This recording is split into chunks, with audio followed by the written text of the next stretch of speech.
Buen día, soy el doctor Gustavo Coronado y vamos a revisar ahora el tema de neoplasias pulmonares. Con respecto al tema de neoplasias pulmonares, es súper importante conocer el cáncer pulmonar, que en algunas series es más del 90 al 95% de los tumores en el pulmón. Son muchas las patologías que pueden producir lesiones tumorales en el pulmón. Pueden tener algún parecido a un tumor y puede ser infección, puede ser calcificación, puede ser malformación vascular, pero hablando específicamente de neoplasias, el cáncer de pulmón en un más del 90-95% es el causante de neoplasia pulmonar. ¿Qué es lo que tenemos que recordar de las neoplasias benignas? El tumor más común del pulmón. El tumor benigno más común del pulmón es el amartoma. Y el amartoma es el crecimiento de tejido diferenciado en un lugar al que no le corresponde. Tenemos que distinguirlo de en mangioma, que es el crecimiento desordenado de vasos, no es lo mismo. Y lo que siempre nos van a preguntar, lo que tenemos que recordar, amartoma es el tumor benigno más común y a la radiografía va a dar lesiones como en palomita de maíz. Eso es lo que siempre nos van a preguntar de tumores benignos. Tumor benigno más común de pulmón, amartoma.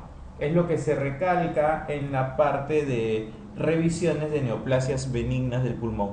Existen otras neoplasias benignas como son mencionados fibromas, hemangiomas, leiomiomas, adenomas, pero son de presentación muy rara. Si tenemos un tumor en el pulmón y estamos seguros que es tumor, lo más probable es que sea un cáncer de pulmón y vamos a tomar todas las medidas para demostrar de que sea un cáncer de pulmón. El cáncer de pulmón es el crecimiento desordenado de las células del aparato respiratorio. Existen dentro de la última clasificación histológica varios tipos de cáncer de pulmón. Entre el principal tipo de cáncer de pulmón es el adenocarcinoma. El adenocarcinoma es el tipo histológico más frecuente de cáncer de pulmón. Y después sigue el cáncer de pulmón tipo epidermoide. Y después viene una larga lista de células grandes, células pequeñas, sarcomas, entre otros. Vamos a revisar los 4 tipos más importantes y las características que tenemos que recordar. ¿Qué es lo que tenemos que recordar con respecto a cáncer de pulmón? Más del 90% de cáncer de pulmón es primario. Es primario. Si la lesión generalmente es única, si encontramos lesiones múltiples y principalmente basales, corresponden a metástasis. ¿Por qué es que las metástasis en el pulmón son generalmente basales? Porque si recordamos fisiología pulmonar, la región pulmonar que tiene más irrigación son las bases. Y si hacemos metástasis al pulmón, generalmente va a ser por vía hematógena y está más irrigada la base. Por ejemplo, las metástasis pulmonares son más frecuentes en las bases. Se ha demostrado su relación con el tabaco y el tabaco está asociado al cáncer de pulmón epidermoide. La supervivencia a los 5 años es de un 15% o menos. El cáncer de pulmón es el segundo cáncer más frecuente en varones y en mujeres. El segundo, pero en mortalidad es el primero. El cáncer de pulmón mata tanto o más que la suma del cáncer de próstata, más el cáncer de mama, más el cáncer de páncreas, más o menos así. ¿Y cuál es el problema con el cáncer de pulmón? Si tenemos 100 pacientes con cáncer de pulmón, cuando los diagnostiquemos, 80 ya no van a ser operables, que es la opción que cura la enfermedad. Solo 20 más o menos. Y de esos 20 que entren a sala de operaciones, solo 5 efectivamente van a salir curados. Por eso es que la supervivencia es pobre. La supervivencia mejora mientras el diagnóstico se haga en un estadio más temprano que lamentablemente todavía no tenemos los suficientes métodos de screening para poder dar diagnósticos más tempranos. Y es predominantemente varones mayores de 55 años cuando hablamos de el tabaco. Varón fumador mayor es cáncer epidermoide. Entonces empezamos con el adenocarcinoma, que es el tipo de cáncer de pulmón más frecuente. ¿Qué tenemos que recordar de adenocarcinoma? Es que no está generalmente relacionado al tabaco. Y si no está generalmente relacionado al tabaco, hablamos de mujeres no fumadoras, porque todavía son más los hombres que fuman. Así que principalmente adenocarcinoma no relacionado al tabaco, quienes fuman menos, las mujeres todavía, y puede estar relacionado al antecedente de tuberculosis. ¿Qué tenemos que ver acá en la figura? Es que el adenocarcinoma se presenta de manera distal a la entrada de los bronquios, es de localización periférica. ¿Por qué tenemos que recordar esto? Porque el adenocarcinoma, al crecer en la periferia, puede producir irritación de la pleura y más frecuentemente metástasis pleural y derrame pleural. Si tenemos un derrame pleural, dicho sea de paso, derrame pleural en cáncer es un estadio 4A. El derrame pleural es más frecuente en adenocarcinoma. Y si tenemos la muestra de líquido pleural, también es más frecuente diagnosticarlo cuando es adenocarcinoma. Me explico. Si tenemos derrame pleural por adenocarcinoma y derrame pleural por cáncer epidermoide, sacamos la muestra de líquido. El cáncer epidermoide bota menos células al líquido porque está unido célula a célula por los desmosomas. El adenocarcinoma no tiene estas uniones y por eso bota más celularidad de adenocarcinoma y también es más frecuentemente encontrado. Y frecuentemente tiene diseminación hematógena. Los síntomas que puede producir un cáncer de localización periférica. El cáncer de localización periférica generalmente no produce tos. ¿Por qué? Porque tiene espacio para crecer y la tos generalmente es un síntoma de irritación. No produce tos. Tampoco hemoptisis, porque la hemoptisis generalmente se da en lesiones de bronquios grandes. Si tenemos una lesión periférica, la hemoptisis no es que no suceda, sino que difícilmente va a poder ser expresada en el paciente. Entonces tenemos una masa periférica que va creciendo, que va creciendo, que va creciendo, produce irritación de la pleura, puede producir derrame pleural, y cuando el paciente con cáncer pulmonar nos diga que tiene dolor, el dolor es un síntoma ominoso en un paciente con cáncer pulmonar, porque significa que si tiene dolor, lo que le duele es la pleura parietal. El pulmón no duele y la pleura visceral no duele. Lo que duele es la pleura parietal o la caja torácica. Si el paciente se queja de dolor, estamos hablando de un cáncer pulmonar generalmente avanzado. Eso es lo que tenemos que recordar de adenocarcinoma. ¿Y qué otro tipo de cáncer se presenta de manera periférica? Es el cáncer de células grandes.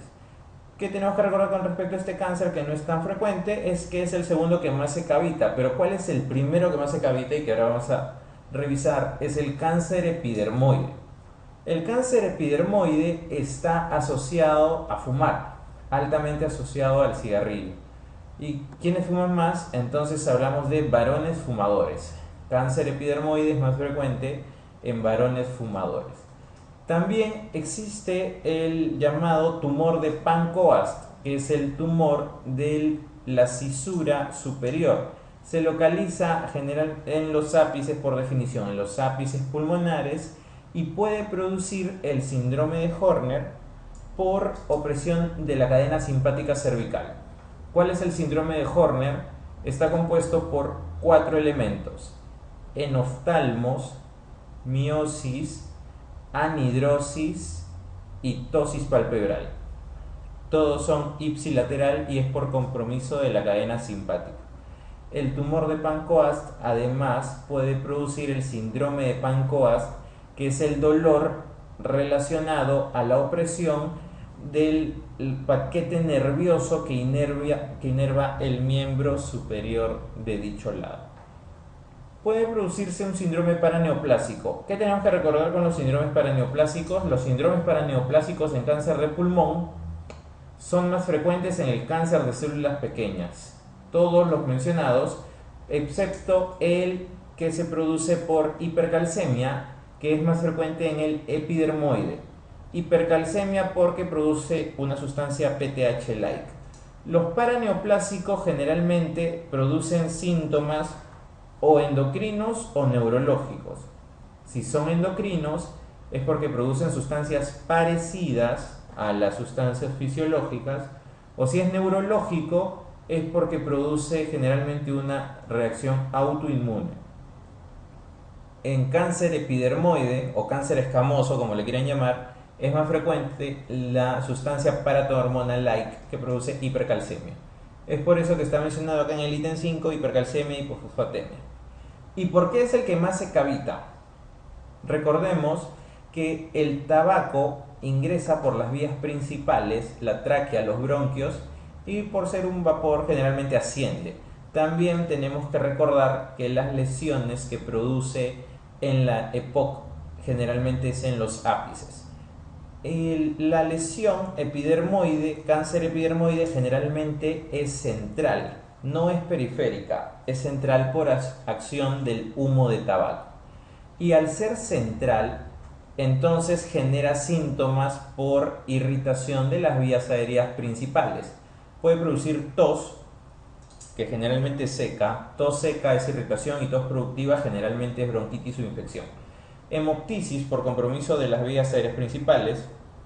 Atelectasia porque el crecimiento del tumor puede producir colapso de una vía aérea y colapso del parénquima que está posterior a la vía aérea. ¿Y por qué es el que más se cavita? Porque tienen crecimiento rápido y tienen necrosis central. Si tienen necrosis central, esa zona necrosada se produce posteriormente una cavidad. Entonces, cáncer cavitado, cáncer de pulmón cavitado, pensamos en cáncer epidermoide, porque tiene necrosis central. Y finalmente, el otro tipo de cáncer de pulmón común, no es tan común como el adenocarcinoma en el epidermoide, pero que también tenemos que recordar es el cáncer de células pequeñas, que tiene características especiales. Tanto así que en las últimas guías de manejo de cáncer de pulmón se hace la distinción si estamos frente a un cáncer de células pequeñas o a un cáncer de células no pequeñas. El cáncer de células no pequeñas incluye a lo mencionado, adenocarcinoma, epidermoide, células grandes, sarcomas, todos.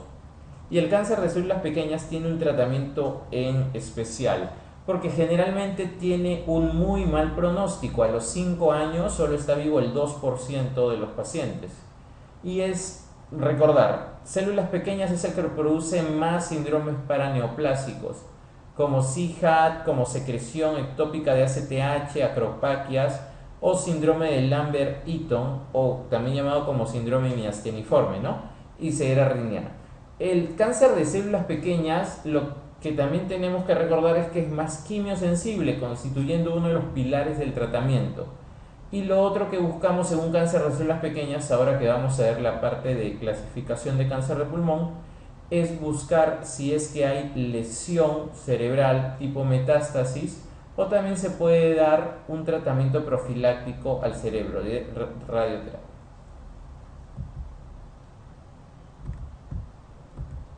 Entonces, vamos a empezar acá a revisar. Paciente con dolor torácico y cérvico-braquial.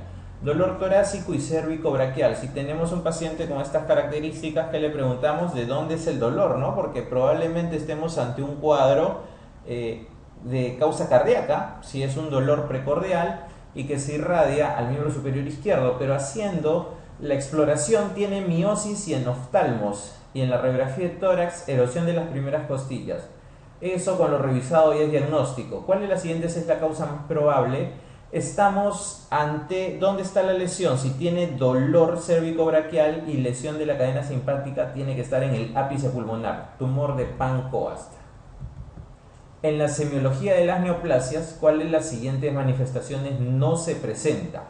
El síndrome de Pancoast es lo que hemos hablado del dolor cérvico-braquial por tumor del ápice pulmonar. El síndrome de Clow-Bernard-Hornell es el que se presenta por afectación de la cadena simpática cervical ipsilateral. El síndrome de Cartagener es un tipo de discinesia ciliar primaria que tiene como características situs inversus, bronquiectasias, sinusitis, y el paciente generalmente lo que se va a hospitalizar es por bronquiectasias infectadas. La ginecomastia es un síntoma que puede presentarse en cáncer de pulmón. Ginecomastia es un síntoma que se puede presentar generalmente en cáncer de células grandes. Y la hemoptisis, obviamente, en el cáncer epidermoide por afectación de las vías aéreas más grandes. Entonces, ¿cuál no es acá? Síndrome de Cartagener. Siguiente pregunta. Paciente de 42 años que acude a la consulta por disnea progresiva. Paciente con disnea. Y le piden una radiografía de tórax que muestra opacidad completa del hemitórax derecho. O sea, que tiene un pulmón blanco. La tráquea y las estructuras mediastínicas están en la línea media. ¿Cuál es el diagnóstico? Vamos a revisar. A ver, si tenemos un hemitórax blanco, probablemente estemos ante un derrame, o puede ser una telectasia, o puede ser una masa gigantesca. Si fuera un derrame que ocupa todo el hemitórax derecho, lo más probable es que estaría desviando el mediastino. Y acá nos da el dato: estructuras mediastínicas en la línea media. Si fuera una telectasia, el mediastino está o en la línea media o está traccionado. Y si fuera una masa, generalmente no es regular. No llega a ocupar todo. Puede darse el caso, pero no llega a ocuparlo todo. Les presento esta pregunta porque ha sido motivo de discusión en varios exámenes. ¿Y cuál es el diagnóstico más probable? En este caso es cáncer de pulmón, porque el cáncer de pulmón puede producir por dos maneras: o es una masa que ocupa todo el hemitórax, o es una masa que produce compresión de la vía aérea principal, en este caso el lado derecho, y produce atelectasia secundaria. ¿Se puede dar un derrame masivo de estas características? Sí, pero no es lo más común, pero sí se puede, solo para que lo tengan en conocimiento. Si tienen un derrame pleural masivo que no desvía la línea media, que en medicina todo se puede dar, significa que ese mediastino está sembrado de ganglios tumorales que traccionan y fijan el corazón a la línea media, y por eso, por más líquido que haya, el corazón no se va a desviar. ¿Cómo es que estadificamos un cáncer de pulmón? Revisando rápidamente el cáncer microcítico o de células en avena o de células pequeñas, lo que le pedimos es un ataque torácica abdominal, un PET, que es la tomografía por emisión de positrones, y la resonancia magnética cerebral, ya que al momento del diagnóstico generalmente ya hay compromiso cerebral. Eso es con respecto al cáncer de células pequeñas, que es muy similar al cáncer de células no pequeñas. ¿Qué es lo que vamos a buscar en el cáncer de células no pequeñas? Generalmente iniciamos con imágenes que vayan al tórax y queremos localizar bien la lesión, sea por tomografía o resonancia, o PET, o técnicas de biopsia. ¿Qué hacemos cuando hay un cáncer de pulmón? Tenemos que saber en qué estadio está. La tomografía es superior a la resonancia en tórax. Cualquier enfermedad en tórax, la tomografía es mejor que la resonancia, a no ser que ustedes quieran ver algo en particular en tórax. Por ejemplo, si tenemos el tumor de Pancoast en el ápice pulmonar y queremos evaluar la relación del tumor con el paquete vasculonervioso, la resonancia lo va a distinguir mejor que la tomografía. Pero si quieren saber el compromiso ganglionar, la extensión de la lesión tumoral, es suficiente con una tomografía. La tomografía por emisión de positrones se ha usado para los casos en que la lesión no es muy abordable, como por ejemplo si tenemos una lesión parailiar que no entra a ser alcanzada por un broncoscopio. Se puede hacer una tomografía por emisión de positrones y ver si esta lesión capta ávidamente la glucosa. La glucosa se marca con un radionúclido y las células tumorales generalmente lo consumen rápidamente. Es así como funciona la tomografía por emisión de positrones. Y la técnica de biopsia, que es lo más importante. Es distinto tratar para la parte oncológica si es un adenocarcinoma, si es un cáncer epidermoide o si es otro tipo. Lo importante es tener una muestra de la lesión. Y si es que tenemos la muestra de la lesión, actualmente se hacen marcadores genéticos, buscando mutaciones en determinados genes que responden mejor a la terapia biológica. ¿Qué buscamos fuera del tórax? Es importante hacer la TAC cerebral y la resonancia, ya que uno de los lugares frecuentes donde hace metástasis el cáncer de pulmón es el cerebro. También se pide evaluación abdominal. ¿Por qué? Otro lugar frecuente donde manda metástasis el cáncer de pulmón es el hígado y las glándulas suprarrenales. Por eso es que le pedimos tomografía abdominal, buscando lesión en hígado y glándulas suprarrenales. Y finalmente acá podemos ver gammagrafía ósea, que puede ayudarnos a distinguir metástasis ósea mucho antes que el llamado survey óseo. La gammagrafía ósea buscando metástasis ósea. Y entonces ahí están los lugares más frecuentes donde hace metástasis pulmón: cerebro, hígado, glándulas suprarrenales y hueso. ¿Qué otras cosas podemos recordar por acá? Que otras lesiones que se pueden presentar es metástasis de un pulmón al pulmón contralateral, pero esa es quizás la metástasis más rara que se puede dar, de un pulmón al otro pulmón. Esta diapositiva corresponde a la última revisión para cáncer pulmonar publicada en el año 2009. Recientemente se ha hecho una en el año 2013, pero mantiene similares características. ¿Qué es lo que tenemos que sacar? Ya que nadie va a memorizar de esta manera el cuadro, es la clasificación con 1, 2, 3 y 4, que se aplica a todos los cánceres del organismo. En cáncer de pulmón, el cáncer de pulmón es curable cuando se puede operar y sacamos la enfermedad, toda la enfermedad. Es operable hasta el estadio 3A. Si tenemos un paciente que nos llega en estadio 3A, podríamos curarlo. Pero generalmente, lamentablemente, en un estadio 3A, a pesar de que la división nos dice que se puede curar, en la práctica no es factible por la localización especial que tiene o porque previamente va a requerir quimioterapia. Si tenemos un paciente de un estadio 3B o 4, ese paciente ya no es curable, ya no hay cirugía. En este caso ya no hablamos de cuánto va a vivir, sino de su sobrevivencia o supervivencia. El estadio 3B y 4 ya no es curable. Es ideal captar al paciente en el estadio 1 o 2, y eso generalmente lo vamos a buscar en los pacientes de riesgo. Hablamos de cuál es el principal factor de riesgo de cáncer de pulmón: son los fumadores. Entonces, ¿qué es lo que se está haciendo para buscar cáncer de pulmón en los fumadores? Es realizar de manera seriada, generalmente una vez al año, una tomografía de baja intensidad, buscando lesiones precancerosas o cáncer en sí.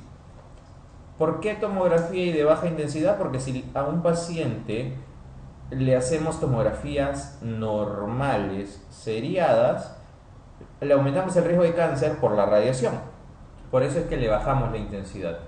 Y así se ha demostrado en algunas series de captar de manera precoz el cáncer pulmonar. Otras maneras de captarlo es buscando células malignas en el esputo, pero para eso, recordando nuestro cuadro anterior, la lesión tendría que ser central, ya que si la lesión es periférica, las células malignas no van a llegar al esputo. Eso es más o menos lo que tenemos que recordar acá. Lo vamos a revisar mejor las cosas principales en los cuadros posteriores. Entonces, el estadio 0 corresponde al carcinoma in situ, curable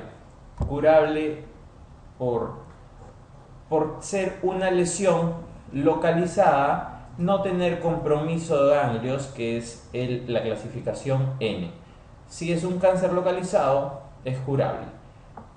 El estadio 1A y 1B también son lesiones de menor tamaño y que no tienen compromiso ganglionar. Entonces, ¿qué recordamos de esta diapositiva?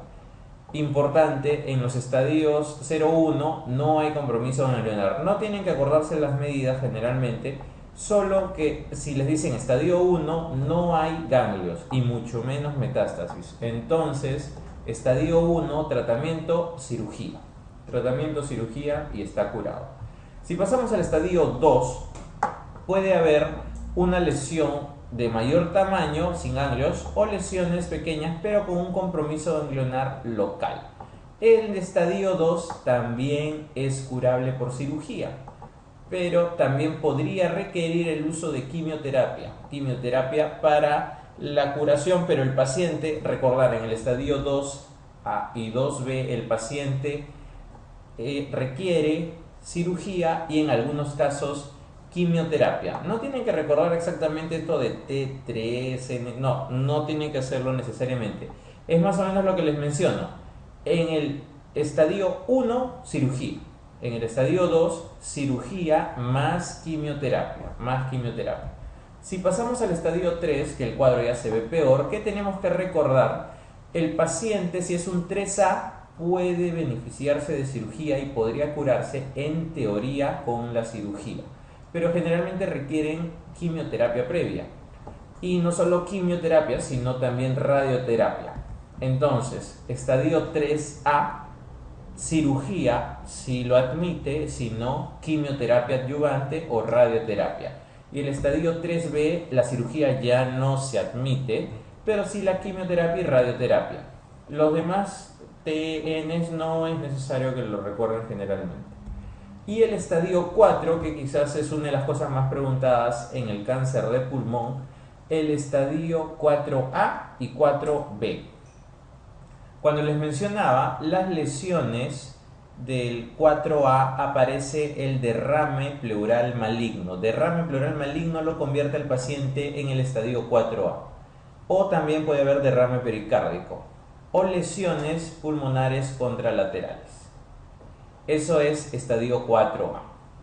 Tratamiento del estadio 4A y 4B es quimioterapia y terapia biológica. Y el estadio 4B es para recordar lo que ya les mencioné, donde hace metástasis al pulmón, hace metástasis a cerebro, hígado, adrenales y hueso. Entonces, cuando hacemos tomografía, que generalmente si hacemos según el protocolo debemos hacer de cerebro, tórax, abdomen y pelvis, si es que no disponemos o si estamos en un lugar en el que nos dicen no puedes hacer tanta tomografía, vamos a pedir obviamente la de tórax, buscando los ganglios, y de abdomen superior, y así lo vamos a recordar, porque en el abdomen superior que vamos a ver hígado y vamos a ver glándulas adrenales, y también obviamente evaluación cerebral y de hueso. Entonces, ¿cuál es el estudio más adecuado para detectar cáncer pulmonar en fumadores? Cáncer en fumadores, lo que ha demostrado es la tomografía de baja intensidad. Con respecto al tratamiento, acá lo que les iba mencionando, tratamiento del microcítico, recordemos, es el más quimiosensible, entonces una de las bases es la quimioterapia. Enfermedad limitada, quimioterapia más radioterapia, y la extendida, quimioterapia más radioterapia holocranial. En el no microcítico, donde entra adenocarcinoma, carcinoma epidерmoide, entre otros, si es un estadio temprano, hablamos de cirugía. Ahora, ¿qué cirugía? Solo para cultura médica, no sé si les pregunté exactamente así. En cáncer de pulmón hay que sacar los lóbulos, por lóbulo lesionado. La operación que saca en cuña no ha demostrado ser beneficiosa. Si así sea la lesión muy pequeña, hay que sacar todo el lóbulo. Entonces, estadios 1-2, lobectomía, o si hay mayor compromiso, neumonectomía. Y quimioterapia en el estadio 2. En el estadio 3 es lo que les mencionaba, quimioterapia previa a la cirugía, si es que el paciente admite la cirugía. Y si no, quimioterapia más radioterapia. Y en el estadio 4, quimioterapia y el uso de terapia biológica. Entonces vamos a empezar a revisar algunas preguntas. En el cáncer de pulmón, ¿cuál es inoperable desde su inicio? Si recordamos el cuadro anterior, donde no se habla de cirugía porque generalmente van mal los pacientes y al momento del diagnóstico ya la enfermedad es prácticamente avanzada, es el cáncer de células pequeñas o como les puedan poner microcítico o de células en avena, que es la alternativa A. La etiología más frecuente de un síndrome de vena cava superior, recordamos por anatomía, la vena cava superior pasa en la región superior del hemitórax derecho y puede ser producida por múltiples lesiones como tumor del ápice derecho o como lesiones mediastinales superiores o por mediastinitis fibrosante, entre otros. Pero la causa más frecuente de síndrome de vena cava superior es el carcinoma broncogénico. ¿Cuál de los órganos que se citan es metastasizado con menor frecuencia? Ganglios linfáticos es obligatoriamente evaluado porque hacen metástasis local. Huesos sí, gammagrafía ósea. Suprarrenales e hígado sí, porque hemos hablado de que si le hacen tomografía de tórax también pedimos de abdomen superior. Lugar raro, pulmón contralateral. El síndrome de Pancoast, o también llamado tumor de cisura superior, es consecuencia de la extensión local de un tumor que corresponde generalmente, esto es importante saber, por frecuencia de la histología del síndrome de Pancoast, que es el tumor más el dolor cervicobraquial, corresponde con un carcinoma epidermoide. ¿Por qué recordar esto? Si recordamos nuestros cuadros iniciales, los cánceres de pulmón periférico son adenocarcinomas. Pero si nos preguntan específicamente por el síndrome o tumor de Pancoast, tumor de la cisura superior, es un epidermoide que está bien periférico. Por eso es que producen este cambio, ¿no? Y no olvidemos, carcinoma epidermoide que hay que recordar, varones fumadores y que generalmente la lesión se cavita. Señale de las variedades histológicas del tumor pulmonar que se relacionan cuál es la que posee peor pronóstico. Cuál cuando es que lo diagnosticamos generalmente ya está avanzado y le vamos a dar quimioterapia, es quimiosensible, pero igual solo va a sobrevivir el 2% después de 5 años, es el de células pequeñas. Por eso la división en todas las guías si el cáncer es de células pequeñas o no es de células pequeñas. Señale cuál de los siguientes tipos de carcinoma se asocia con hipercalcemia. Recordemos, síndromes paraneoplásicos en cáncer de pulmón pueden ser endocrinos o pueden ser neurológicos. ¿Cuál se lleva de lejos más síndromes paraneoplásicos? Es el cáncer de células pequeñas. Pero había un apartado, un cáncer que produce PTH-like y ese es el cáncer epidermoide o cáncer de células escamosas. También para recordar que el cáncer epidermoide y el carcinoma de células pequeñas generalmente son de localización central. Los periféricos son el adenocarcinoma y el carcinoma de células grandes. Acá, si se fijan, la alternativa C corresponde al carcinoma bronquiolo-alveolar, que alguna vez lo van a escuchar cuando estén pasando visita. El carcinoma bronquiolo-alveolar es un tipo de adenocarcinoma y si estamos correctamente actualizados ya no se admite el término de carcinoma bronquiolo-alveolar, sino de adenocarcinoma, ya se eliminó. Esta pregunta va más que todo para recordar otras causas de síndrome de vena cava superior, que se caracteriza por una obstrucción al drenaje venoso.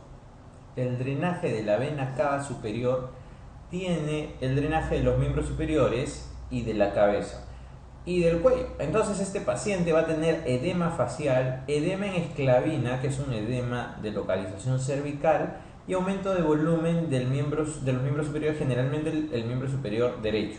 Esa es más o menos la clínica de un paciente con síndrome de vena cava superior, que si se nos presenta a la consulta, lo primero que vamos a hacer es pedirle imágenes de tórax buscando cáncer de pulmón. Pero también para recordar, estas son otras causas de vena cava superior. La causa más frecuente de masa maligna cavitada, lo comentamos, cáncer de pulmón que se cavita por necrosis central. Necrosis central porque crece rápidamente es el cáncer epidermoide. Cáncer epidermoide de localización central, que crece y hace necrosis central. Es un cáncer de localización central con necrosis central, cáncer epidermoide. Otro cáncer de localización central es el cáncer de células pequeñas. Entonces, tratamiento de elección en un paciente con cáncer que no es células pequeñas, puede ser adenocarcinoma o carcinoma epidermoide, estadio 1-2. Recordemos rápidamente, estadio 1 es cirugía, estadio 2 es quimioterapia más cirugía, poniéndolo en líneas generales. Estadio 3 se va sumando quimioterapia más cirugía más radioterapia. O sea, si el 1 era como C, cirugía, el 2 era como Q más C, quimioterapia más cirugía, el 3 es como R más Q más C, radioterapia más quimioterapia más cirugía. Y el último es quimioterapia más terapia biológica. Estadios 1-2, potencialmente curables, el tratamiento de elección, siempre que sea posible, la cirugía. Causa más frecuente de derrame pleural en el cáncer de pulmón. Porque es un paciente con cáncer de pulmón generalmente hace derrame pleural, le vamos a tener que buscar lamentablemente que el cáncer ha avanzado hacia la pleura, lo cual lo convierte en un estadio 4A. Derrame pleural es 4A. El plan ahí es, ¿qué hacemos con un paciente que tiene cáncer y que tiene derrame maligno? Es tomar una muestra y demostrar que el derrame es maligno. No todo derrame es avance de la enfermedad. Puede ser que el paciente tenga su ICC o un síndrome nefrótico, pero generalmente es por avance de la enfermedad. Si confirmamos que es maligno, entonces el plan es o toracocentesis seriada o colocarle un tubo y sacarle todo el líquido para producir colapso del espacio pleural, lo cual se llama pleurodesis. Eso corresponde a la parte de neoplasias pulmonares.